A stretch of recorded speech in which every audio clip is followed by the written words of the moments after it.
Good morning, everyone. Welcome to the final episode of With Conviction, a story of hope, horror, and history. My name is Rain. My pronouns are she, her, and I am your GM for this adventure. With me are my heroes for this campaign. Please introduce yourselves. Hi there. I'm Alice. I play Desdemona Hartwood. We both use she and they pronouns. Oh, man, last time given our pronouns? That's crazy. Um, she and they pronouns. Desdemona is our Roseheart guardian. She is, as she's always been, a gothy, punky, magical girl with a heart of pink. Uh, that's me. And I'm Skylin. My pronouns are they and them, and I play Chris Whitlock, whose pronouns are she or any. Chris is our deeply loving sports team captain, magical not a girl, who continues to be our firebrand artillery. And I'm Rob. My pronouns are he, him, and I play Eliza, whose pronouns are she, her. And Eliza is unconscious, so for the last time, we'll see if I get to be in this episode. Indeed. Because this fight has been quite difficult. Everyone is just about at their limit. A storm rages above. Hazel stands where the well of light is dead. Desdemona looks down from the balcony. Chris stands across from Hazel. And Eliza lays on the ground, unconscious. It is the top of the round as the rain pelts down. The ground underfoot is slick, and your clothes are soaked through. Who is going first? I think it's Des. Go right ahead. Des pushes herself over the edge of the balcony. She can't fly, so she lands pretty hard, but gets up and starts slowly walking towards Hazel. Hazel, I have lots of things to say to you, and if and when this is over, you better believe that I'm going to tell you every single one of these things over the largest stack of pancakes that they're going to let me order at Eliza's Diner, and you're going to pay for them. But right now, right here, we gotta stop this. And Des pulls out her shield, grips it in one hand, and launches it at Hazel. I technically can't do a ranged attack, so this is going to be from the same zone. Yes. But I think literally throwing my shield is decent for shield check. Is that Yes. fair? Okay. Okay. With shield check, that is an 11. An 11 strikes home. It hits her in the sternum. She doesn't have a weapon to protect herself with. It cracks against her armor, and you see her armor full on fracture as the shield bounces off of it and flies into the air, disappears, and reappears on your hand. She stumbles backwards. She doesn't say anything. She just responds in kind. 1, 2, 3 steps. She closes the distance, and a fist hammers towards you. With a 7, she strikes home and deals a point of stress. Des gives her a small smile as this connects, and then she falls over at 7 out of 7 stress. Des! Hazel turns to look at Chris. I'll help you take them out of here. But you need to leave. She looks at the sky. There's already been so much damage. Chris looks at Hazel and goes, "Yeah, but you're coming with me." What? No, I have to stay. There's Shut up! people. You're coming with me! And Chris steps over Dez's limp form and reaches up to Hazel's face, lifting that celle ever so slightly. She takes a deep breath. "You're coming with me! With your team!" And she plants a desperate, determined, fundamentally loving kiss on Hazel's lips.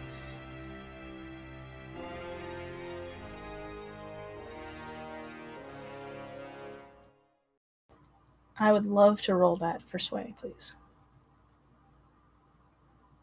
Roll charm for Sway.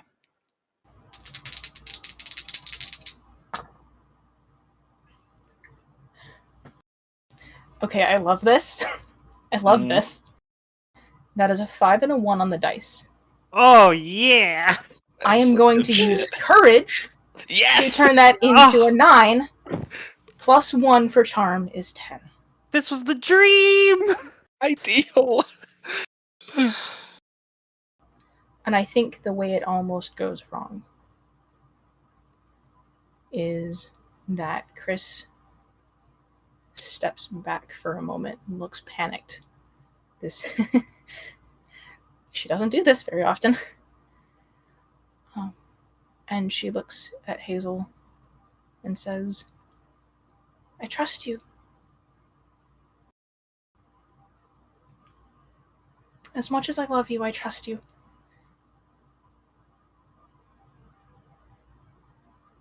Don't make me a liar."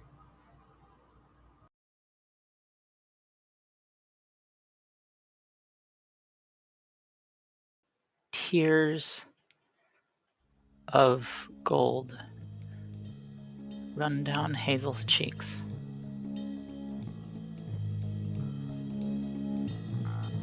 Individual drops, leaving tracks that drip and fall and are lost in the rain. They are washed away as more tears come, these not gold, these just water.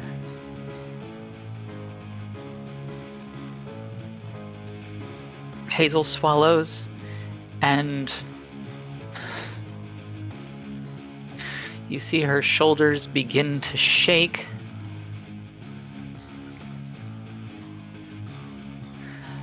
And she begins to cry openly. Chris steps in and holds her. The crack in her armor where Des had struck her cracks again and again. And cracks begin to appear in her helmet, in her gauntlets. Her coat begins to fray and dissolve. And piece by piece, the light falls from her until she is left in nothing but the street clothes that she started in. And she looks up at the sky. Come on, Hazel. I got you. Making it right for real starts with helping me get these two out of here. She opens her mouth to say something, but no words come out. She hesitates. Chris grabs the front of her shirt. We're moving! Yeah, Grab let's Des. go. We don't have... No, we don't. Grab Des. What I got time? Eliza. And she does. She grabs Des and throws her into a fireman's carry and begins to run as fast as one can run with a whole other person over their shoulder. Chris follows. I think Chris actually not just follows, but catches up and takes the lead, letting her muscle memory guide them both out of there. Wow, you're strong. I know, hot stuff. She's blushing. She's not very conscious, but she's blushing. As you begin to move away, doors slam closed. You see faces peering out of windows at the sky as the thunderhead grows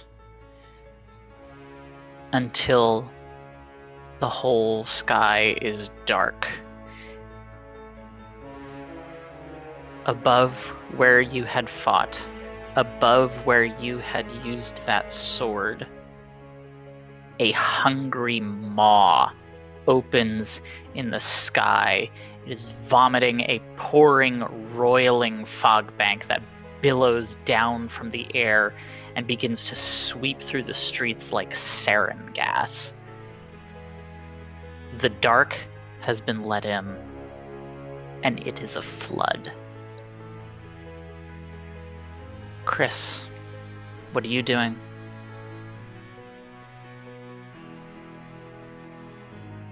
I think this is a dead sprint. Very well. Roll Yeah, we're sprint. getting There's outta not here. much to do.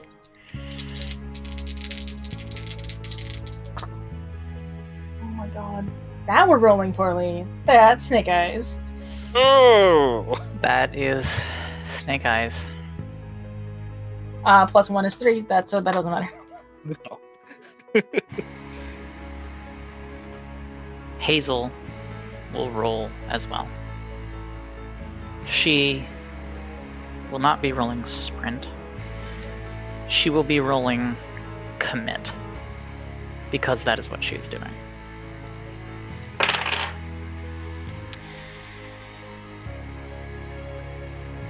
With a 6 on the dice, commit makes that a 10. Whoa. She has decided that she is leaving, and she is going. She pulls ahead of you. She pulls significantly ahead of you. She gives a worried look back in your direction as the fog gets closer.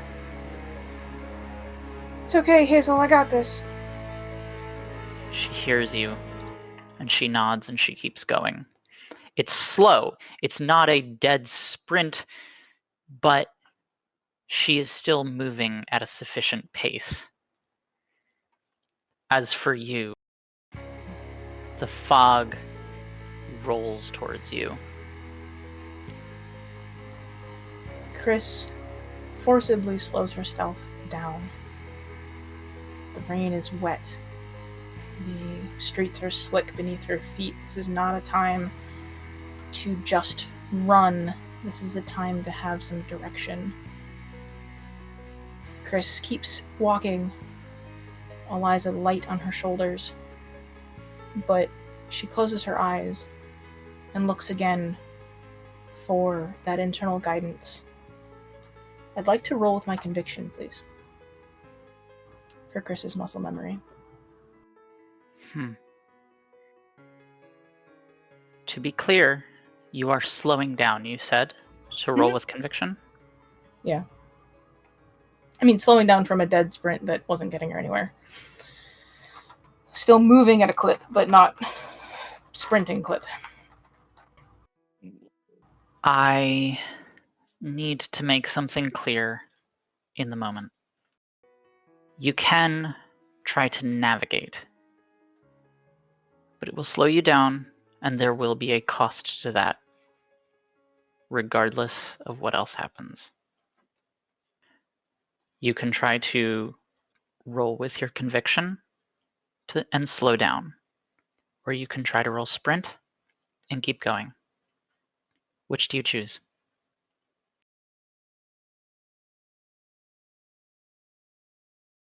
No, Chris already slowed down. We're rolling with conviction. Understood. Of course, we're rolling with conviction. That's the name of the podcast. So quick.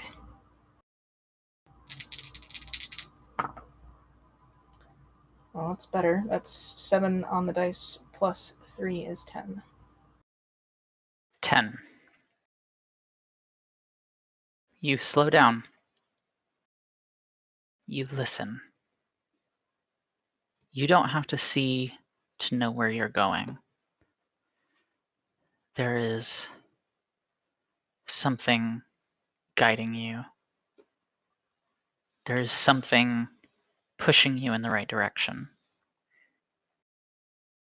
The fog billows out. It swallows everything in a dense, ashen embrace. It's impossible to see as it rolls past you. And as you are lost in this darkness, you see, you hear hunger, like a growling stomach full of teeth that is looking for something to consume. I like that. What are you doing?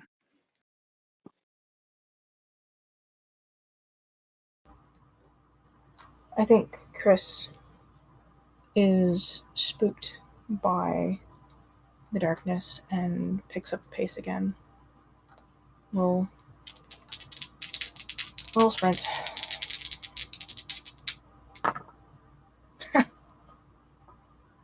4 total. 4 total. The last thing that you remember is the hunger of the darkness.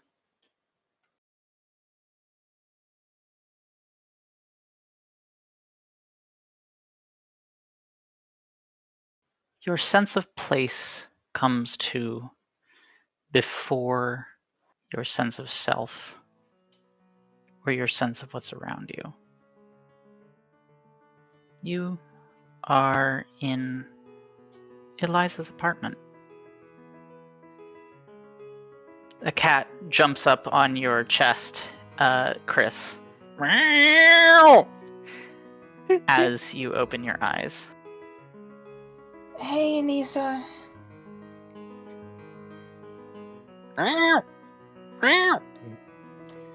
Yes, you're very fluffy. Let me up. Chris gently puts the cat elsewhere and lifts herself up out of the bed. As you sit up, Eliza, what are you up to at the moment as you hear Chris speaking from the guest room? We get a shot of Eliza walking into the guest room, and she looks very beat up. She's got a couple of bruises. She's got just overall, she's had a bad time. She's de-transformed at this point, so she's in her normal casual clothes rather than her full magical outfit. And she's holding a plate of eggs and toast. Oh, Eliza, you didn't have to. You were worse off in that fight than I was. You were sleeping. Or something, I don't know.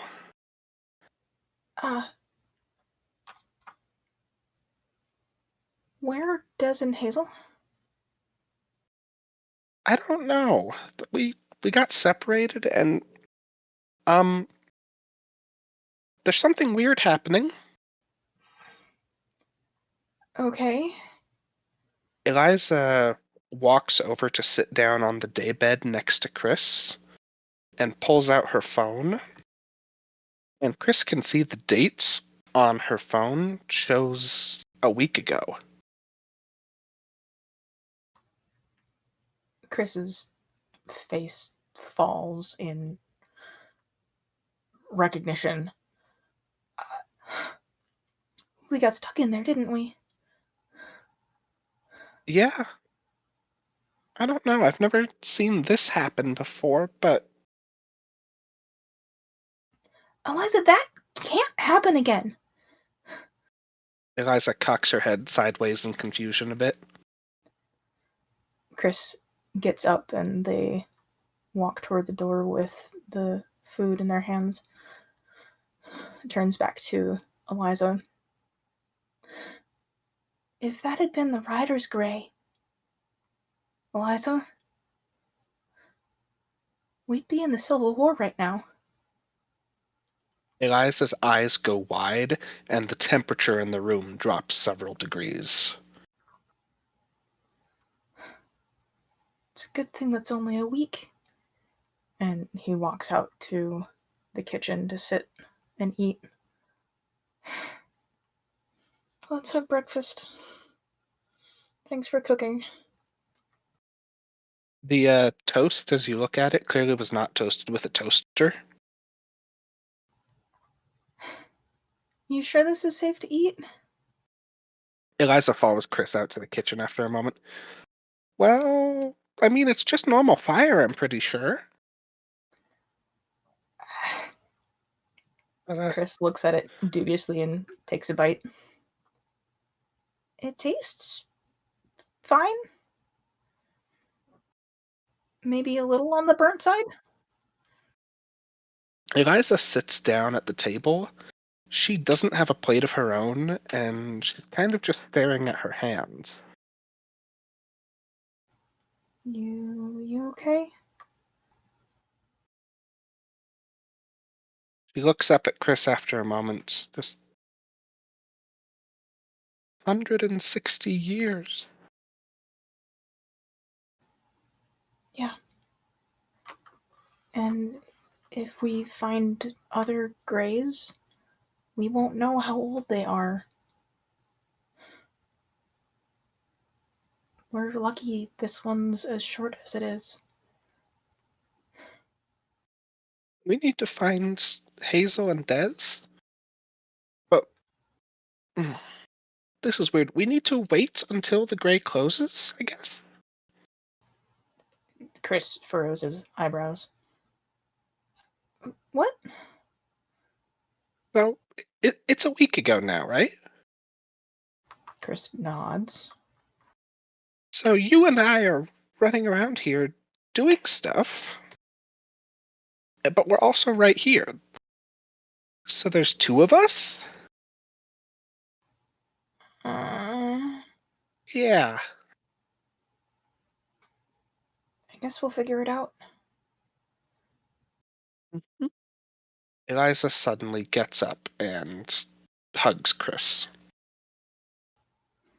Chris's fork clatters to the table, and they hug her back.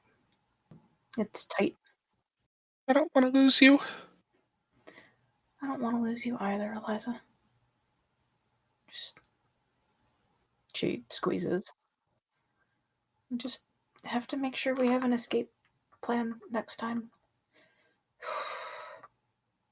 I guess I have time to study? Oh. I'm gonna be thinking about that fight a lot. Maybe about that kiss? Chris blushes and says nothing.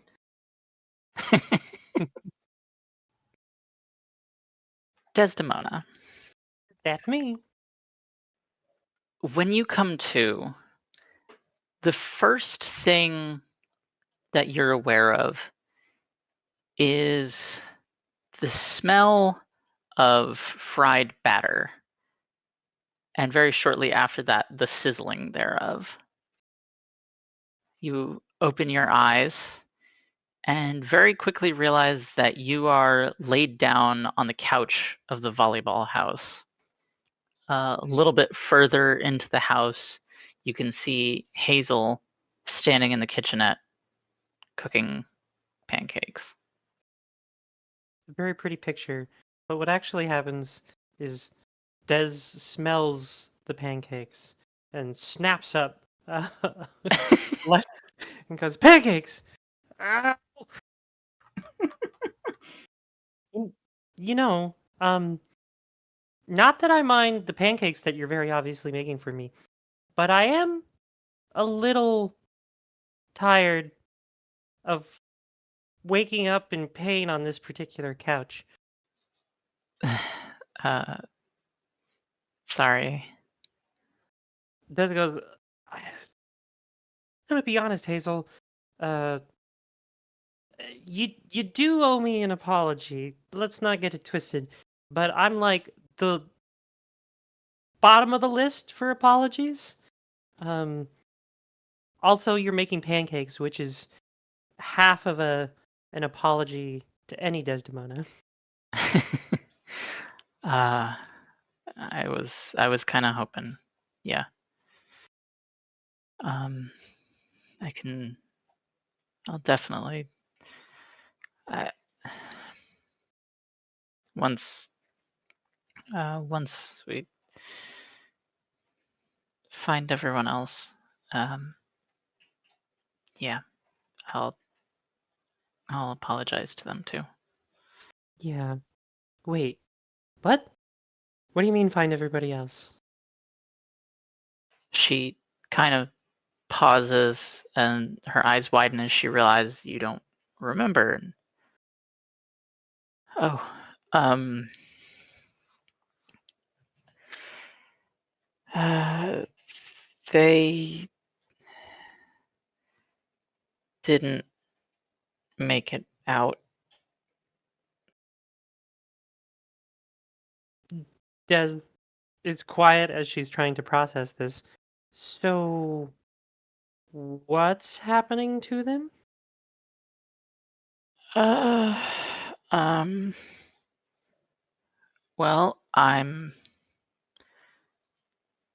pretty sure that they're just uh, reliving the past week. Hmm. Okay, I definitely have more questions about that, but maybe I'll take my answers off the air.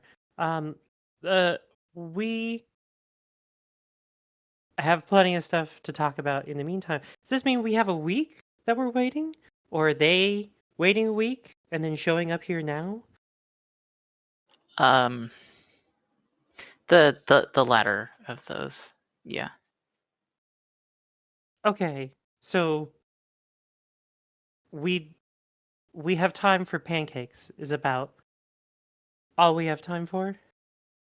Well, if they show up, when they show up, when they show up, yeah. Um, we'll see when that is, I guess. But we do have pancakes. And as she says that, she finishes putting the last of them onto a plate and sets them down on the table, and then puts a lid over it to keep them warm for whenever you're ready to get up off the couch. Des attempts to like pull herself over the couch, like over the back of the couch, towards the kitchenette. Um, uh, is still feeling pretty beat up, so immediately falls over the back of the couch, hits the floor, uh, and slowly pushes herself up to. Oh God, are you okay? I'm so sorry. I'm sorry. Yeah, pancakes first. She picks you up and helps you sit down at the table. Are you sure? She's already taking the cover off and barehanding the latest fresh pancake. She goes, "Ow!" and then folds it up and takes a bite of the pancake.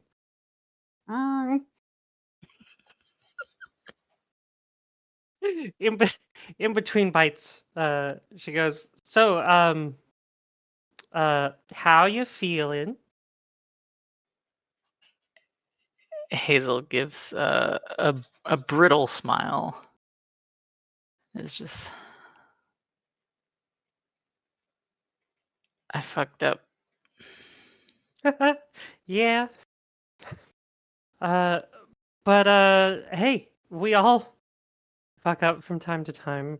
It's more of a. Hold on. She takes another big bite of the pancake. I think at this point that is the first pancake down. Do you want me to get like maple syrup or something? Only slows me down. Have you rolled for pancakes yet? I haven't rolled for pancakes. There's not enough for 2d6 to be warranted, right? I don't. Not yet. You can certainly ask. But otherwise, you can just roll 1d6. All right, let me roll this one. See how we do. Okay, that's 3. Okay. So she's eaten 3 very rapidly, and has folded the final. Well, actually, 4 pancakes. How many has Hazel made? There are 4 on the plate. Okay. There's more that are cooking. Okay, great. Then yes, she takes the 4th pancake and is now with it folded up, using it to like gesture and punctuate her sentences. Um, she goes, yeah. Look, here's the deal. What you did was bad, and uh, you're gonna apologize to everybody. You're really gonna apologize to Faith. And I don't know what an apology to Nisa looks like, but you're gonna apologize to her. Um, I. uh, What? uh, I'm just going down the list. Um, you're gonna apologize to Eliza. It's part and parcel of the faith thing. Uh, and you got 2 things to do with Chris. One, you're gonna get down on your knees and beg forgiveness. Um,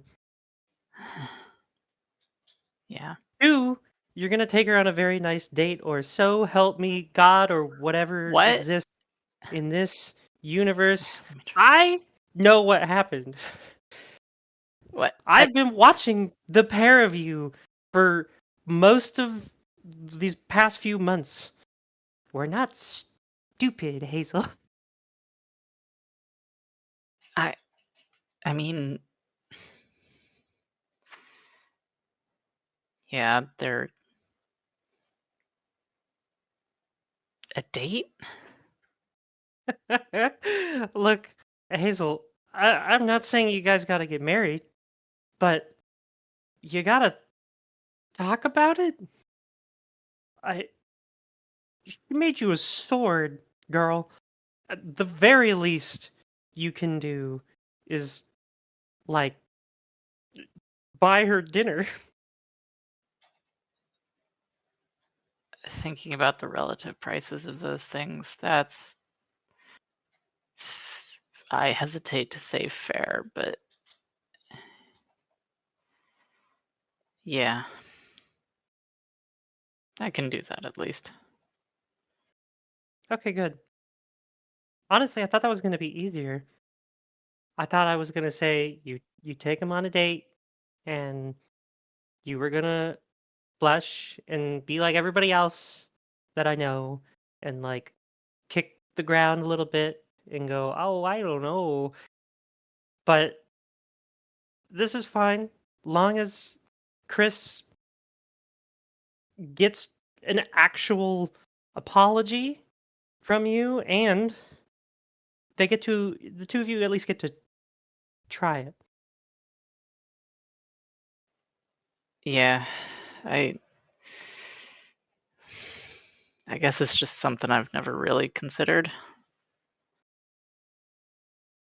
Well, that might be something to chat with Chris about as maybe like a shared interest on the date that you're gonna take him on. I think that qualifies, yeah.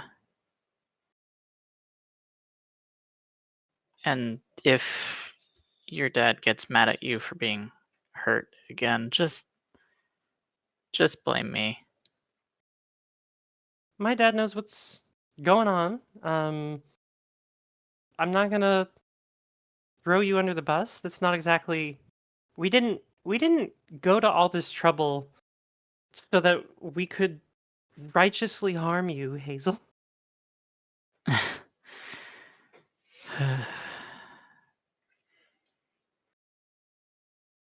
I've said it before, but for what it's worth, I'm sorry too. I What? I didn't have my head on straight when I was so gung ho about excluding you from the team. It wasn't because I didn't want you around. It was just because I didn't want you to get hurt. Well, you made the right call. No, I don't think I did. You may not have made the right call, but I wasn't considering your thoughts, your feelings, uh, when I made a decision for you.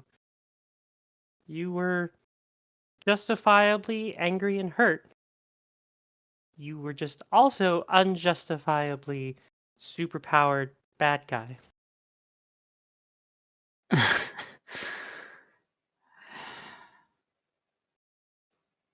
You know, that was the first time I felt safe since all this shit started. With the powers? Yeah. I do know what you mean. Is that what you all feel like? No. Uh, I, I'm very capable now. I, I started off not very capable at all. Was not very helpful in fights. And I couldn't do the most important thing, which was keeping everybody safe. And I've gotten a lot better at it. But no, these powers don't make me feel safe. They make me feel like I can keep others safe, but I'm still worrying about them. I'm still worrying about you. I, you know, I meant it when I said that I would give up these powers if it meant you would come back to us. And I said it not as some manipulation tactic, but to show you that I would give up something I care a lot about just to get you to come to the table, to talk to us like your friends. Yeah. I should have believed you. It's not supposed to be a guilt trip, Hazel. I'm just trying to remind you that even though you feel like you fucked up, and in fairness, you did fuck up. Yeah. Even though you feel that way, it's not gonna stop us loving you. I got these powers as part of trying to save you, and might I remind you, We didn't save you. You saved you.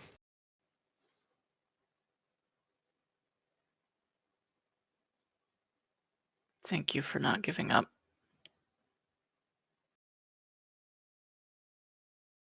Thank you for coming around. Now, am I only getting 4 pancakes today, or is this like Oh shit! I down need to payment? look and see. Oh god, I hope those aren't burning. Fuck. Real Eliza hours over here.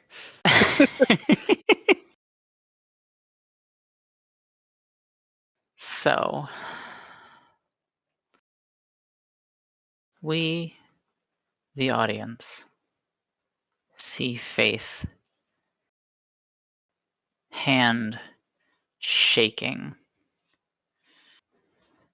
The knife is buried in her copy's chest. She doesn't say anything. She just gives a wordless scream as she stabs again and again and again until finally she's just shouting, "Give them back! Give them back!" And with every stab, a little more of this faith chips away and dissolves. And the halo that was around her head chips and falls, still mostly intact, to the seat as the rest of her dissolves into dust and then motes of light. Faith looks down at the halo.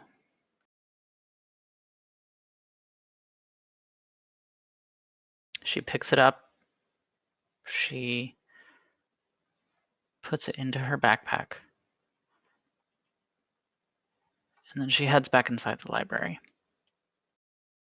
I think that's got to be where she runs into Eliza and Chris desperately looking for her. I think so, yes. Then I think we get the two of them walking into the library, and Eliza sees Faith and just starts running towards her. Faith turns to see what's going on and sees you. And you realize as she lights up that you can see her face. That dreamlike mist is gone. That you can remember who her family is. All those things that were like missing puzzle pieces fall back into place. Eliza just says, "Faith!" as she pulls Faith into a bit of a tackle hug and immediately gets shushed by a librarian. Oh, you're okay? You did it? I mean, yeah, I'm okay. I was more worried about you. We're okay. Whew. We're all right. Just really tired. Or rather, still beat up. And Chris claps Eliza on the back. I mean, you were just in a fight, so yeah. Eliza just makes eye contact with Chris. Chris meets Eliza's eyes and shrugs. Yeah, basically. So where's Des? What about Hazel? We got separated. We're gonna go see if they're at the house. Oh yeah, that makes Although, sense. I suppose we could call them now. Eliza very gingerly kind of wraps an arm around Faith. She is not letting Faith go. Just, okay, we've got you. It's okay. I'm not gonna disappear. Yeah, I've been through enough people doing that lately. Chris pulls out their phone and shoots off 2 texts. One to Jesse to check in, and the other to Des to ask where she's at. She reads it and sends off at V-Ball House, bullying Hazel into making more pancakes. I'll be honest, I was picturing Hazel in the background of that shot, desperately trying to extinguish a pancake fire.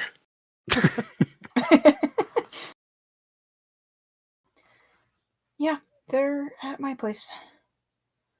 All right, let's go. As they head out, Chris waves to the volleyball team with a little thank you to them. Fingers to her chin and down by her belly button. Morgan gives you a thumbs up. So do the 3 of you go directly to the volleyball house? I think so. When you open the door, there's some smell of charring, but for the most part, it is the smell of successful pancakes wafting through the place. There are places set around the table with a central plate stacked high with pancakes. Des is probably halfway through yet another pancake, and Hazel has a plate that has been as yet untouched, and she has her face in her hands. She looks up as you enter, sees you, Chris, and then immediately puts her face back in her hands. As they pull the door open, Eliza just has a bit of a silly smile on her face and says, "Honey, we're home!" Oh my god. Hi. Hi. Hey.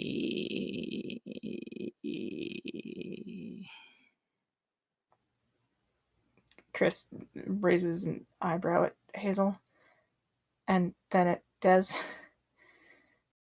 Des waves with a pancake. Are you all hungry? Des leans across the table and goes, Hazel, I'm hungry. You...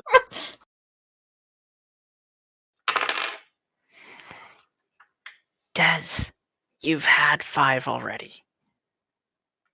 Yeah, that's not hitting my quota or anywhere close to enough for the apology cakes. So, chop chop, Hazel. Yep. Yep. She's I'll- only through 5? Chris sits down. In fairness, you got here sooner than I was expecting. Also, I haven't seen my my dad yet, and so I'm still a little bruised up. Yeah, us too. Actually, I'm feeling better. Huh. She looks over at Faith. Faith just gives a smile, sets her backpack down by the door, and goes to sit down. Eliza ends up standing behind the empty chair, puts a hand, and then just says, "So, Hazel? I'm sorry I punched you that one time. Uh, uh, It was kind of uncalled for, I think." I thought this was my apology tour. Eliza shrugs and just, I mean, you didn't quite deserve it. Chris is looking studiously out the window. As Des leans over and goes, "This is where you apologize." Yeah,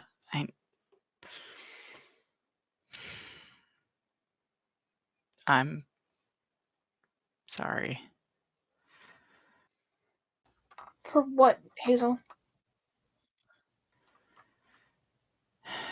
You trusted me, and I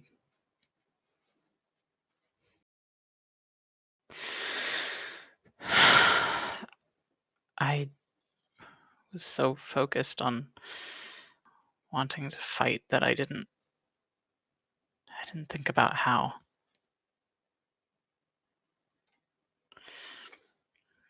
Just took the first thing that seemed like a good answer, and I hurt so.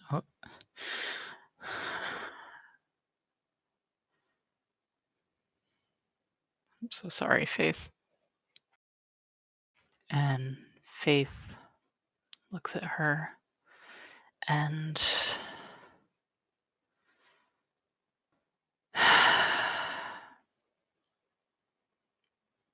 I forgive you, Hazel.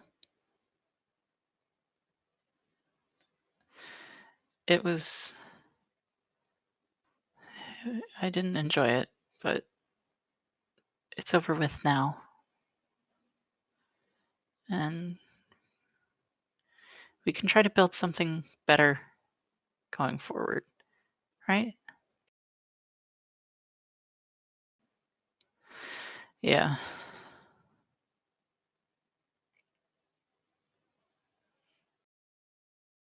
Eliza sits down and gets herself a plate of pancakes. I'm sorry, Eliza. I don't think you did anything really needing an apology from me.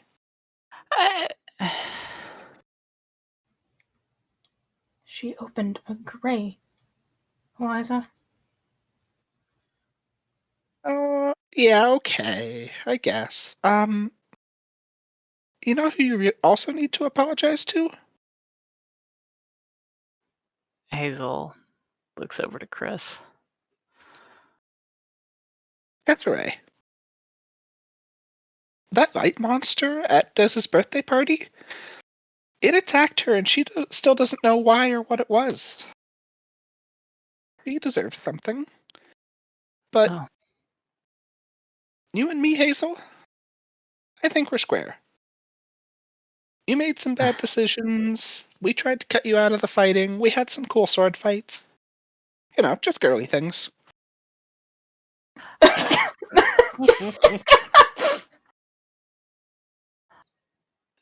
you know what?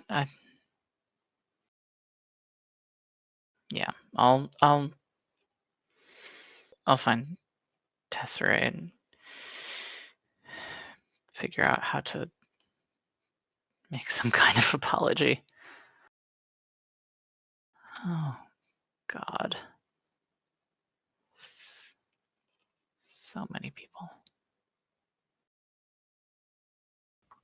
Des like scoots around the edges of the room until she's next to or slightly behind Chris and like nudges them forward.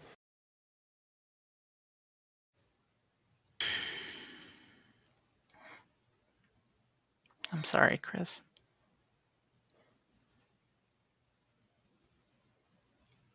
Chris's jaw tightens. If we did it right, most of those people don't remember.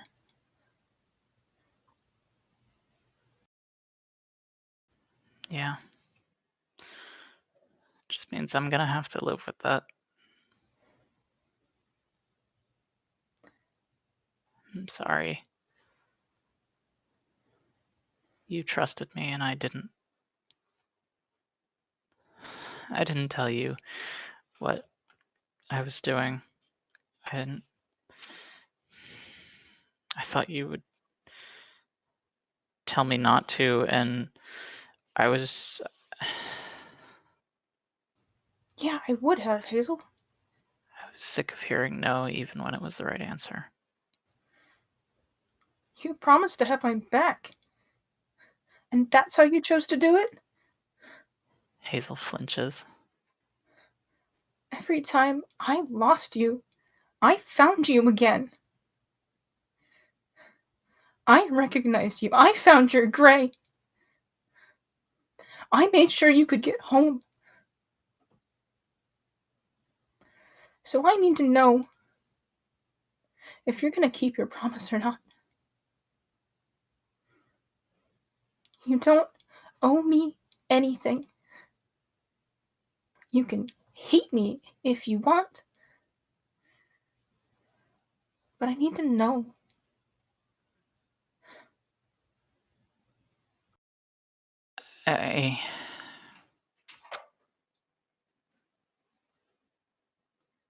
I've got your back. I promise. Chris's face softens.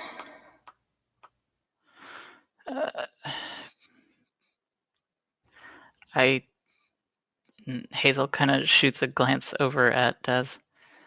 I think I owe you a dinner, though. Dinner? Yeah. Des, correct me if I'm wrong, but I think we have a sword to talk about and some feelings. Des leans over Chris's shoulders and go, and the kiss. Did you guys remember? Eliza leans over and whispers in Faith's ear, "Oh yeah, they kissed." Oh. Mhm. Okay.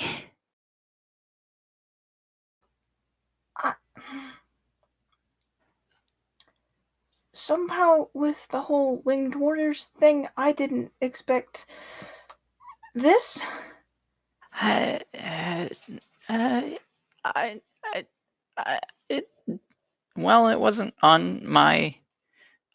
wasn't on my radar either. I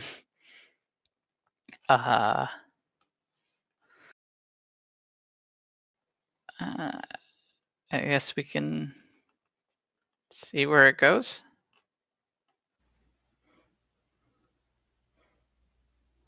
Chris grins, and all of the anger is melted away as that smile becomes wolfish, and they lean across the table. So should I be pretty or handsome?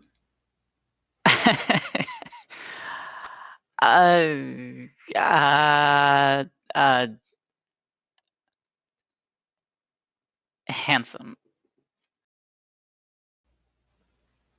Okay. I can do both, you know. Yeah, I know. I've seen that.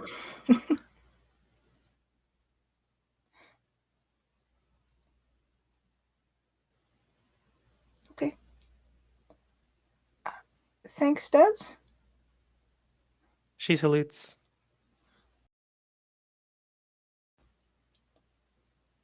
Hazel? Yeah.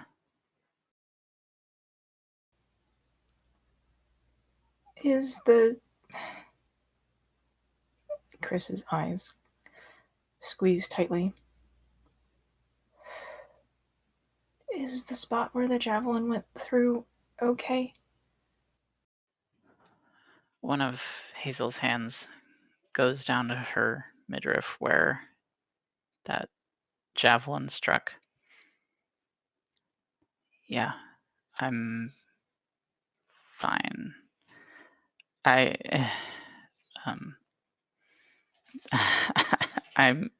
not. I feel bad for saying I'm not too beat up. That's kind of a relief. I didn't know how else to get you to listen. Yeah. I don't think I've hit the adequate quota of sorries yet, so Sorry. I think Chris gets up and pulls Hazel out of her chair Ah. and just crushes her with a hug. Hazel hugs you back very gingerly. And then a little bit tighter.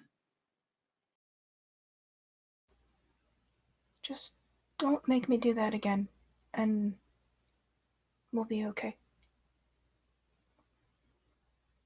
I won't.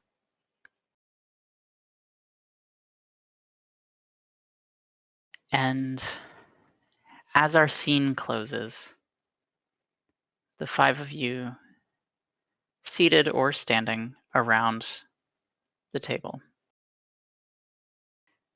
We move outward. Zooming out, we see the window, we see the cars in the driveway, and we see Winchester, a modest town with a history as long as the United States.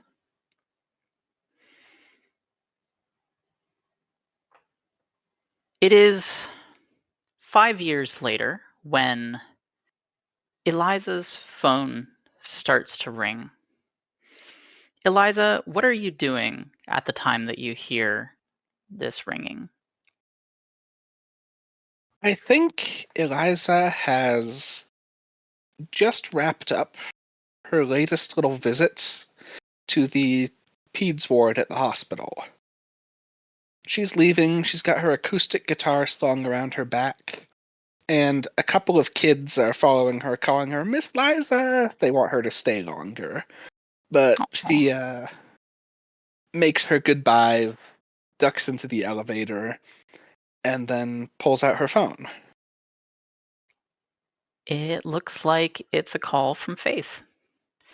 She hasn't been around much, but you do still keep in contact fairly frequently. But most of the time it's through text. Eliza answers immediately. Hi, Faith. Hey, Eliza. Are y'all still, fighting the good fight? Yeah, we've all got our little piece of it. How about you? Well, I've been busy. It's been a lot. Is everyone there right now? Well, I'm in an elevator at the hospital, but I can get in touch with everyone. Yeah. Can we talk? Sure. Do you want to get pancakes? Yeah, that would be great. All right, I'll get everyone's schedule and I'll text you a time, okay? Sounds good. I'll be there. All right. And we see Eliza get into her car outside the hospital and drive off. When Eliza gets home, it's heading into evening, and she heads to the fenced-in backyard of the volleyball house. Along with Des and Chris, who are both there at this point, he sees a pair of young women. In their late teen to early 20s, these two women are being put through their motions. One of them has a crackle of lightning floating above her hand. The other's pupils are shaped like four-pointed stars, and she is actually mending two pieces of wood together, restoring a branch to a tree. And Eliza looks at Des and Chris with a grin and says, Faith called me. Yeah? These two are getting better. Oh. She looks them over and particularly looks at the one with the lightnings. Just, yeah, you're doing a little better. follow through's getting good. What did Faith want? She wants dinner. She's gonna be in town tonight, and I figured the diner. Des going, did I hear pancakes? Yeah. Des straightens up and goes, okay, guys, class is over. We got to get ready for dinner. I was just getting started. The one with the lightning complains. Des walks over and like drops her shield on this kid's head and goes, "Oops, I beat you. Practice over. Okay, let's go." Just let's get up early tomorrow and we can run some practice before I have to go to practicum.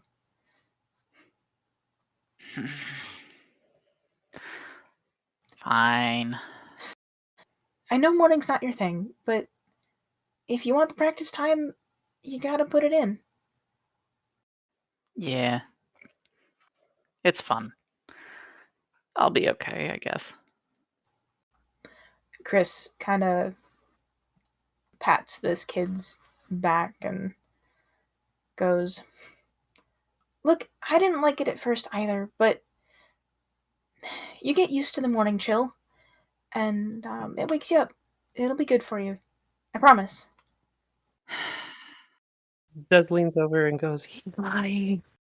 Morning's bad." You like it when I make you pancakes. Well, yeah, that's because pancakes are involved. Anyone would like something when pancakes are involved. I still think my pancakes are better, Hazel calls from the porch. And Chris smiles. Hazel trots down the stairs and comes over to you, gives you a quick peck on the cheek, Chris. Hey, somebody just pulled in the driveway? Is Faith here already? I didn't see. Oh yeah, Hazel. Faith's in town. Oh, okay, well, I guess let's go see if it's her. All right, Sage, Jalen, you two take care of yourselves. Let's go talk out front, okay? The two of them nod and start packing up their things. I think Chris grabs Hazel's hand and leads the way out to the front. You go around the side of the house to the front, and you can see Faith getting out of a sedan that has just pulled up into your driveway. She's dressed pretty nicely. Black suit jacket and white blouse and a skirt. And she sort of tugs on the jacket to straighten a little bit when she sees you. Hey, everyone. Hey, Eliza. He is already getting hugged. Yeah, Oh, it's been a while. How yeah, are you? I'm okay. Ooh, I missed you. Yeah. Do we want to go inside? Sure, come on in. You all head inside, sit down. She pulls a manila folder out from under her arm and sets it down on the table. And You're suing us? she kind of laughs and looks around. No, that would be weird.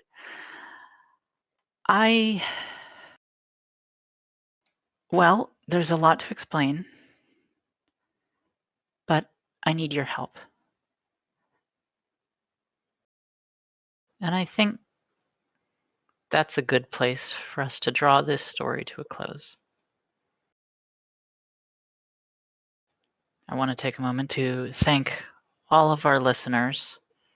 Your support has meant the world to us. thank you to my players. This has been a wonderful journey with all of you, and neither the game nor the campaign would be what they are without you. Hey, we're not letting you get away without a thank you, too. Yeah. Yeah, Thank you for making this world for us to play in. thank you, Rain. It just hit me. Thank you for holding us through the hard moments. Thank you for making infuriatingly interesting plot hooks. Yeah. And for helping us make the decisions we needed to make a really cool story, something we can be proud of. And thank you for writing Conviction, available now on Just.io and TTRPG. It is something special. It really is. It is, for those listening, I have never tried GMing with a formal system, and Conviction is the one I'm going to pick up when I do. Thank you. My name is Rain. My pronouns are she, her. And I have been your GM for this campaign. And with me are my players, who I think would all like to say goodbye before we go. Absolutely. For the last time, I'm Alice, Desdemona Hartwood, she, they. I'm Skylin. My pronouns are they, them, and I've had the utter joy and honor of playing Chris Whitlock, whose pronouns are she or any. And I'm Rob. My pronouns are he, him. I've played Eliza. Her pronouns are she, her. She's been a little piece of me for 10 years. And she's grown into such a big, wonderful person that I'm so glad I've got to share her with all of you. Thank you. I love all of you.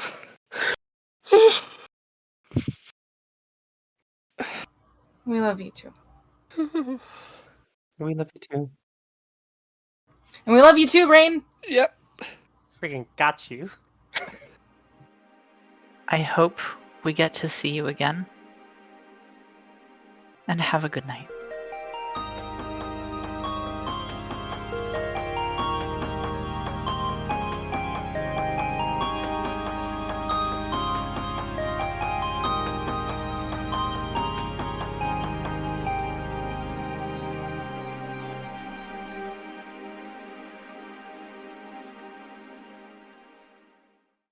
Thank you again for joining us on this adventure.